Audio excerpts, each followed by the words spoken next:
Hello मेरे प्यारे बच्चों, स्वागत है आप सभी लोगों का आज का हमारा 12वीं क्लास का रसायन विषय में। और आज हम सभी लोग पढ़ने वाले हैं आर एक्स बॉन्ड की प्रकृति। जो हमारा ए आर होता है, कहने मतलब जो हमारा हेलोएरिन होता है, और जो हमारा हेलोजन समूह के मध्य जो बंध होता है उसकी प्रकृति कैसा होता है। प्रकृति कहने का मतलब कि वो ध्रुवी होते हैं। ध्रुवी कहने का मतलब कि उसमें धन आवेश ऋण आवेश होता है कि नहीं। तो इसी के बारे में आज हम लोग पढ़ने वाले हैं। फिर तो पढ़ने से पहले मैं यही आशा करूंगा आप सभी लोग ने चैनल को सब्सक्राइब जरूर करके बैठे होंगे। अगर नहीं किए हो तो एक रिक्वेस्ट है, चैनल को सब्सक्राइब जरूर कर लें भाई। और अगर पूर्ण रूप से क्रमबद्ध वीडियो चाहिए तो पहले से वीडियो अपलोड हो चुका है, जाइए प्लेलिस्ट में आप लोगों को हर एक वीडियो मिल जाएगा भाई। और अपने प्यारे प्यारे हाथों से अपने प्यारे प्यारे दोस्तों को शेयर करना जरूर ना भूलें, और एक प्यारा सा कमेंट बॉक्स में कमेंट जरूर करें भाई। देखो भाई, आज हम लोग पढ़ने वाले हैं क्या, तो हमारा सी जो एक्स बॉन्ड की जो प्रकृति होती है, कहने मतलब जैसे कि सर हम लोग हेलो एरिन बोल रहे हैं भाई, तो ये हमारा हो जाता है भाई बेंजीन। अब सबको पता है सर, हम लोग आयुपेक नाम का जानते हैं कि प्रत्येक कोने पर एक एक क्या बैठा होता है सर, कार्बन बैठा होता है। क्या बैठा होता है भाई, कार्बन। अब देखो इसमें कुछ डबल बॉन्ड भी पाया जाता है सर, जैसे कि ये एक के अंतर में द्विया बंध पाया जाता है। जहां पर ऊपर में हमारा बैठा होता है भाई हैलोजन समूह। कौन सा समूह, हैलोजन समूह। अब देखो हैलोजन समूह भी क्या होता है भाई, अपने अपने इलेक्ट्रॉन के साथ संयुग्मन किए रहते हैं। अब हैलोजन मतलब हमको पता है भाई ये कौन से वर्ग के तत्व है, तो वर्ग 17 के तत्व हैं सर। और वर्ग 17 के तत्व हमको पता है भी कैसे होते हैं, तो उच्च विद्युत ऋणात्मक तत्व होते हैं। विद्युत ऋणात्मक। अब ये उच्च विद्युत ऋणात्मक क्या चीज है सर, है ना भाई। तो उच्च विद्युत ऋणात्मक कहने मतलब ये क्या करते हैं भाई, जो दूसरे के पास इलेक्ट्रॉन होते हैं, इसके पास दूसरों के पास जो क्या होते हैं भाई, इलेक्ट्रॉन होते हैं। क्या, इलेक्ट्रॉन। वो ना उसको अपनी तरफ बहुत तेजी से आकर्षित कर लेते हैं भाई। तेजी से कहने मतलब उच्च मात्रा में आकर्षित कर लेते हैं, एकदम खींच लेते हैं, क्योंकि इसके पास उतना पावर है भाई, ताकत है। अब उसी प्रकार से यहाँ पास भी जो हमारा हेलोजन है, हेलोजन के पास भी कोई पावर है भाई। अब जब इसके पास पावर होता है तो देखो यहाँ पर कार्बन बैठा है यहाँ पास। अब कार्बन के साथ जो इसने सहसंयोजन जो इलेक्ट्रॉन जो किया मतलब बांधा था, वो इलेक्ट्रॉन को ये ना उच्च विद्युत ऋणात्मक तत्व होने के कारण अपनी तरफ खींच लेता है कि नहीं।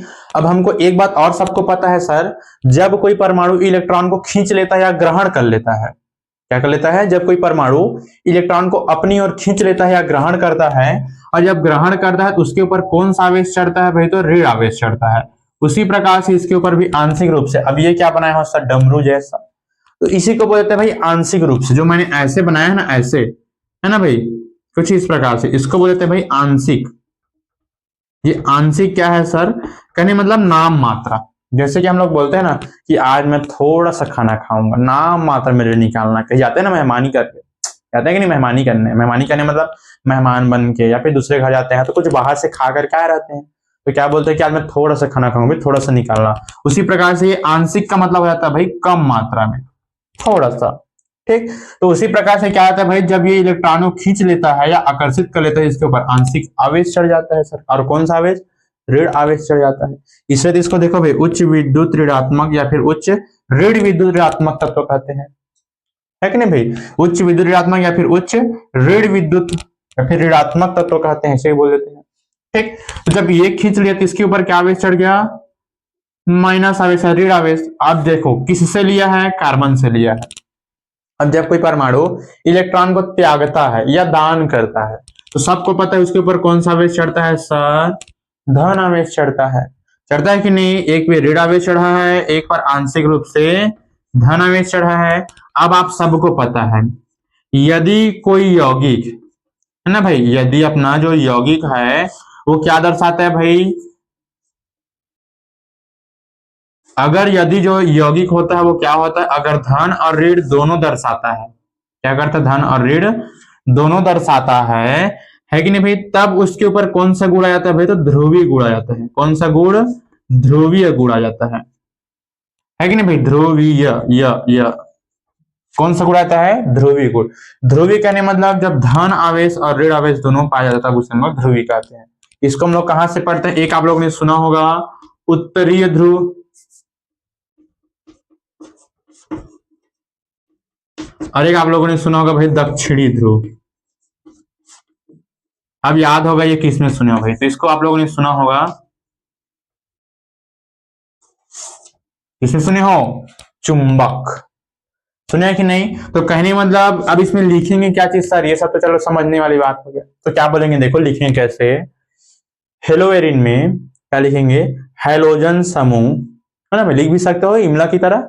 हैलोजन समूह उच्च विद्युत ऋणात्मक तत्व होने के कारण, हैलोजन समूह उच्च विद्युत ऋणात्मक तत्व होने के कारण कार्बन के इलेक्ट्रॉन को अपनी ओर आकर्षित कर लेता है और आकर्षित करके ग्रहण कर लेता है, जिसके कारण उसके ऊपर आंशिक रूप से ऋण आवेश उत्पन्न हो जाता है तथा कार्बन के द्वारा हैलोजन को इलेक्ट्रॉन दान करने से उसके ऊपर आंशिक रूप से धन आवेश उत्पन्न हो जाता है। अर्थात जब कोई यौगिक धन आवेश और ऋण आवेश दर्शाता है तब वह कौन सा गुण दर्शाने लग जाता है? तब वह भाई ध्रुवीय गुण या फिर ध्रुवीय प्रकृति के होते हैं। कैसे प्रकृति के होते हैं? ध्रुवीय प्रकृति। तो यहां पर यही पूछा गया है, देखो भाई कि CX बंध की प्रकृति क्या है? तो ये दोनों क्या होते हैं भाई? तो ध्रुवीय प्रकृति के होते हैं। किस प्रकृति के होते हैं? ध्रुवीय प्रकृति के होते हैं। क्लियर? इतना बस इसमें लिखना है, उसके बाद फिर ये हमारा हो जाता है कंप्लीट। तो कहने मतलब यहाँ पर धन और यहाँ पर इसका जाता है ऋण आ जाता है भाई। ठीक, तो बस ये वीडियो यहीं तक के है। बाकी जो हम लोग नेक्स्ट पढ़ने वाले हैं, आगे पढ़ने वाले हैं, वो जस्ट इसके बाद पढ़ने वाले हैं। तो मैं बात अपने बच्चों से यही आशा करूंगा, अगर समझ में आया है तो वीडियो को लाइक, चैनल को सब्सक्राइब जरूर कर दें और साथ ही अपने प्यारे दोस्तों और साथियों को वीडियो को शेयर जरूर करेंगे। ठीक, और सब्सक्राइबर भी थोड़ा अभी कम है, तो मैं बस यही आशा करूंगा सब्सक्राइब बहुत जल्दी बढ़ाएं। बस तब तक के लिए ऑल द बेस्ट। अच्छे तरीके से तैयारी कीजिए, खूब मन लगा के तैयारी कीजिए।